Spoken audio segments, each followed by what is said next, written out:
whatever result we'll have to deal with in the second half. If in the second half or the second match we can go through, we'll take the first one. But we cannot, we can never say that a draw is good or is not a good result before we play the match and we see what kind of performance we do. So we can finish a game with the sensation that a draw is a good result or a fair result that we have to accept. But also we can finish a game and feel that we should have taken something more than a draw. So that's our approach, is arrive on the match, understand the moments that the match will have. For sure the match will have different moments that we have to manage. And it's up to us to keep that stability throughout those moments so that in the end we can have a positive result. But that result expresses a good performance. That's what we want to do. That's our focus, to arrive on Orlando Stadium playing against a very strong team.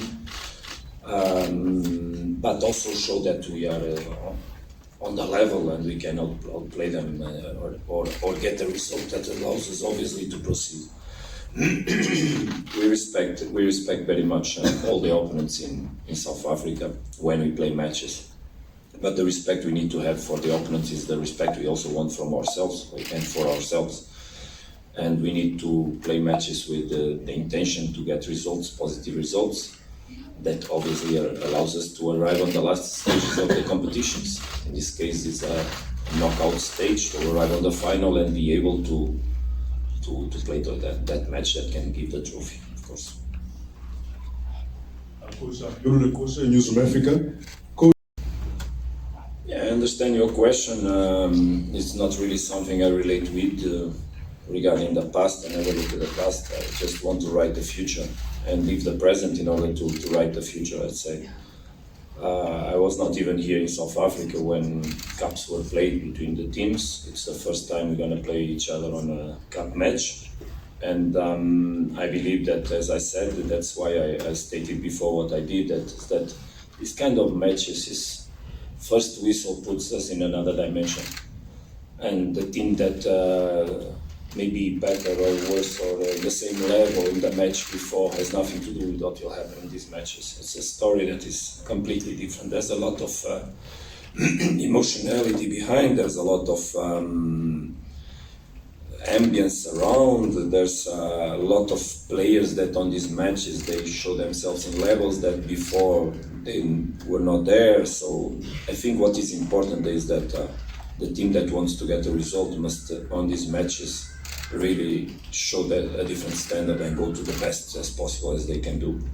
That's what I hope we're gonna do in these two matches. We need not to play one but two very competitive matches with the intentionality to be very competitive so that we can win more duels, we can have more ball, we can find the right spaces to play, we can aggress the opponent, we can cope with the aggressions that we're gonna suffer for sure, because the game, as I said before, will have different moments. And then the level of awareness to prevent suffering goals, and the level of awareness that allows us to, in the right moments, also to make ours. To be for sure two very beautiful games with a lot of emotions, emotionality to deal. I hope we all, and people around, and the players, and the coaches, and the management, and everybody, and the referees also leave the right emotions that must be lived in this kind of games. So that we have, and we give South Africa two fantastic football games. For your soccer updates, visit www.novo2010sharpi.com.